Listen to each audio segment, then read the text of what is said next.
Es 24 de diciembre de 1822. Un día que para la historia de Pasto será recordado como la Navidad más negra de toda su historia. ¿Dónde están? ¿Dónde está la resistencia? ¡Habla! Este día, el ejército patriota, comandado por el mariscal Antonio José de Sucre, entra a la ciudad con la orden de someter a sangre y fuego un pueblo que se resistía a la independencia y defendía a muerte el imperio español. ¡Que viva el rey! ¡Que viva el rey! ¡Viva el rey! Para la historia oficial, la posición de Pasto nunca fue comprendida. Pastuso no quería ser colombiano. Entonces toda esa resistencia que fue opacada por la sangre y que fue, digamos, obligada con la bayoneta, todo ese sentir lo lleva el pastuso en la sangre.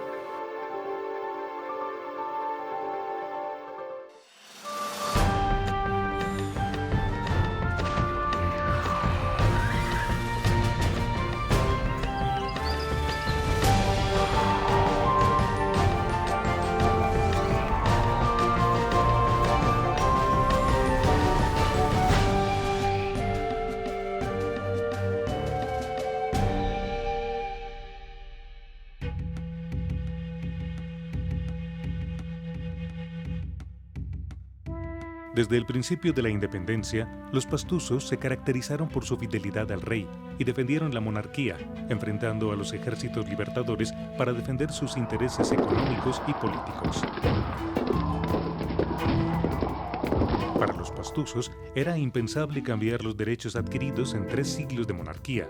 Preferían un lejano imperio español que un incierto gobierno republicano. Todo el proceso de la independencia para el caso del sur empieza en 1809.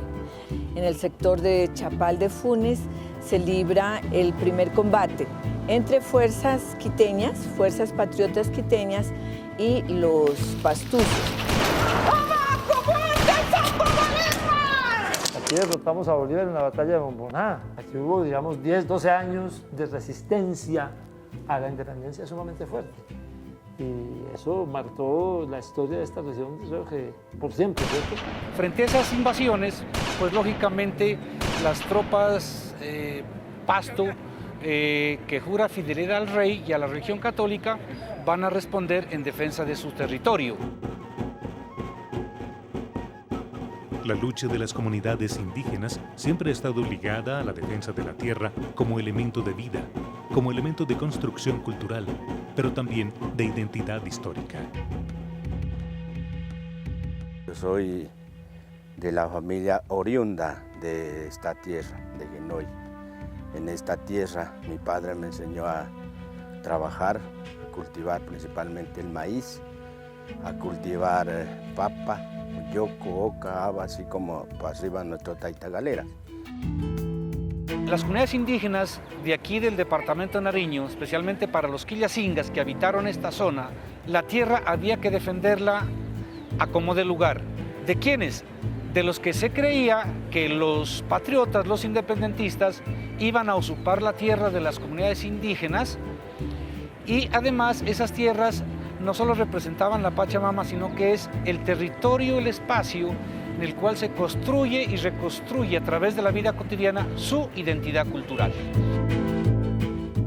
Esta larga resistencia comienza desde la época prehispánica. Los quillacingas, primeros habitantes de la tierra que hoy es Pasto, asumieron una posición autónoma de rechazo o resistencia a los invasores externos, incas o españoles que vinieran del norte o del sur. La tribu quillacinga corresponde todo lo que es Pasto. Los quillacingas, según la historia, era una etnia que estaba como oculta. Había la otra pueblo que se llamaba Inga. Y cuando llegaron acá, se encontraron que los quillacingas eran más resistentes y más bravos, pongámosle. Entonces, ¿qué hizo? Los ingas se reunieron con los quillacingas y allí se nos enredó la lengua, la propia lengua. Entonces quedamos así con con nuestra lengua, como nos escucha.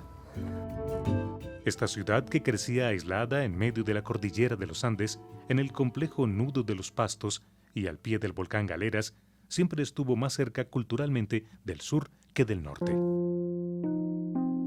Este camino, pues que hoy en día ya es una carretera, era el camino que comunicaba San Juan de Pasto con el sur. Este es el Capacnal. Articuló todo lo que fue el estado inca, el Tahuantinsuyo. Este aislamiento geográfico hizo de Pasto una región desconocida y aislada del resto de la República. Tal vez por eso, los pastusos conservaron mejor sus costumbres, muy diferentes a las del resto de Colombia. Esa barrera geográfica también se convirtió en una barrera cultural. Entonces, todo el acervo cultural de la zona del altiplano nariñense va hacia el sur. Parecía más natural si hubiéramos estado vinculados a Quito, pero desde la época de la colonia, los límites entre la Nueva Granada y Quito eran donde están hoy. De manera que teníamos una condición doble, más cerca de Quito, pero en otro país, en otra región, con otra administración distinta. Pues parte de la República de Colombia, pero muy lejos de Popayán, geográfica, política, históricamente.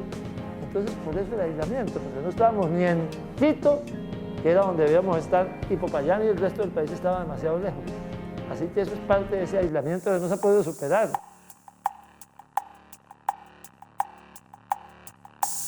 Dicen, ¿no?, que los pastusos estamos rodeados de montañas, ¿no? Y a veces dicen que esas montañas son las que no nos permiten ver el horizonte.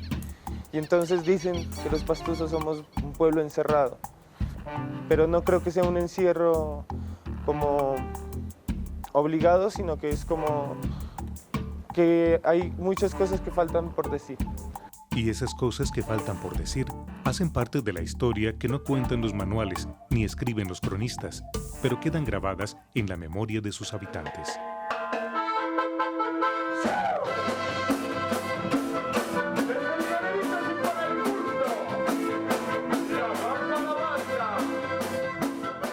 Siempre lo que está escrito en la historia es lo que cuentan los vencedores, y lo que la gente sabe es lo que dijeron esos vencedores, lo que hicieron los vencedores. En este caso, Bambara Banda cuenta la historia de los vencidos, vencidos en una guerra de resistencia frente a esas ideas revolucionarias de abrirse de la madre patria que era España en esa época. Entonces, los pastusos, pues, en aquella época nos resistimos a esa idea de independencia y de alguna manera fuimos sometidos por esa misma idea, ¿no?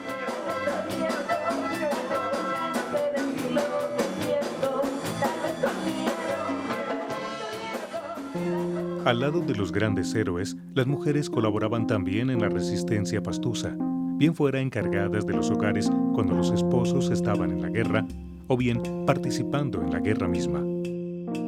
Porque cuando faltan los hombres en Pasto para defender la ciudad, porque están o en Juanambú o en el Guaitara defendiendo el acceso a Pasto, salen a defender a su ciudad los niños. Para reemplazar a los niños, cuando no están los hombres, entran las mujeres, a su manera, con 1000 recursos. Cuando entra Antonio Nariño, salen en procesión, es decir, que les ayude y les proteja frente a la invasión del ejército enemigo. Entonces aquí tenemos la valentía de la mujer genoyense. Cuando pasaba el general Valdés, entonces le escribieron así en una pared: y aquí no pasará. Cuando él volteó a mirar, era una mujer que le lanzó una piedra y cayó en toda la cabeza, y allí murió el general. Buenas tardes. Realmente aquí la incorporación de Pasto a la independencia, a la nueva república, se hizo por la fuerza. Sucre vino y se tomó por la fuerza de la ciudad de Pasto en 1823 y surgió el primero de los guerrilleros de la historia de Colombia, que se llamó Agustín Agualongo.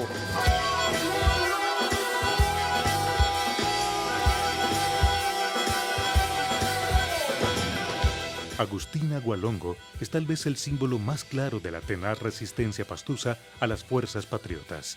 Este soldado realista, descendiente de indígenas, defendió la corona española, acompañado de un ejército de indios armados de piedras y palos.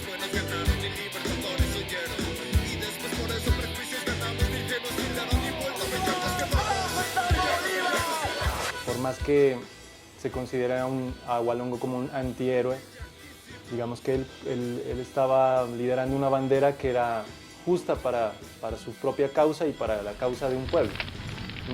Ya que no podemos olvidar que en ese afán de independencia también corrió mucha sangre, ¿no? Los excesos patriotas aquí en la ciudad de Pasto y en todo lo que atañe a esta región fueron bastante exagerados, entonces murió mucha gente, ¿no?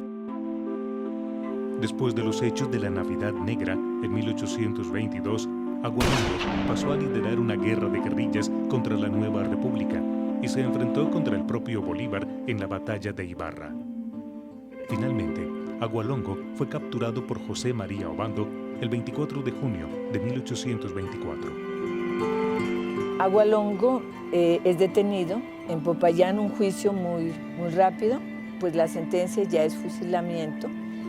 Él lo que solicita es que no le venden, ¿no? Que no le venden porque él quiere mirar de frente a la muerte y quiere mirar de frente a sus enemigos y que si 20 vidas tuviese, las ofrecería por el rey. Es decir, muere en su causa y muere en su ley.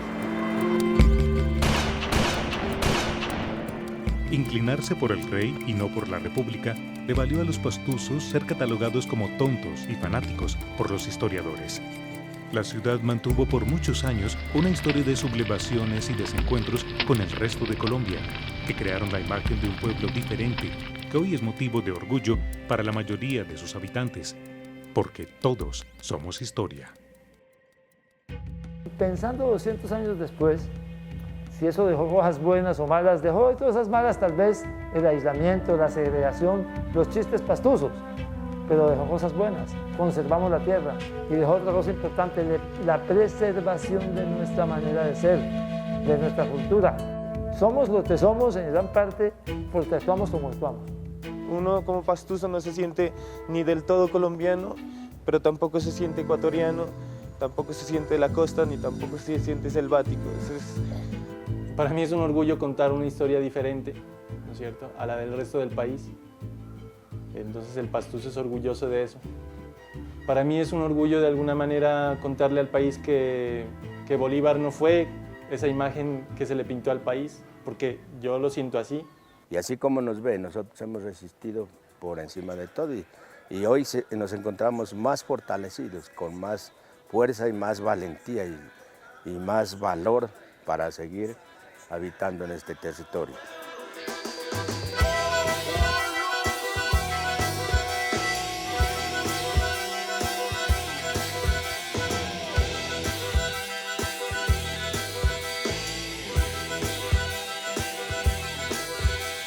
Campos y Grata masacra, Agualongo, guerreros de sangre. Santander, Bolívar, Aldana, héroes de la patria. Lucharon, guerrearon, los buenos ganaron y libertadores huyeron. Y después por esos prejuicios ganamos, ni que nos tildaron y vuelta, bellantes quedamos. Bellantes quedamos. Bellaquísimos.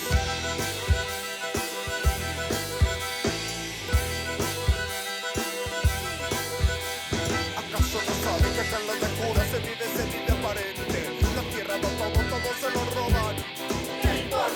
Viene del norte, también del oriente, después occidente, mucho antes del sur. Pero aquí vivimos, no somos un cacho, más bien un descache, un chiste a la vida.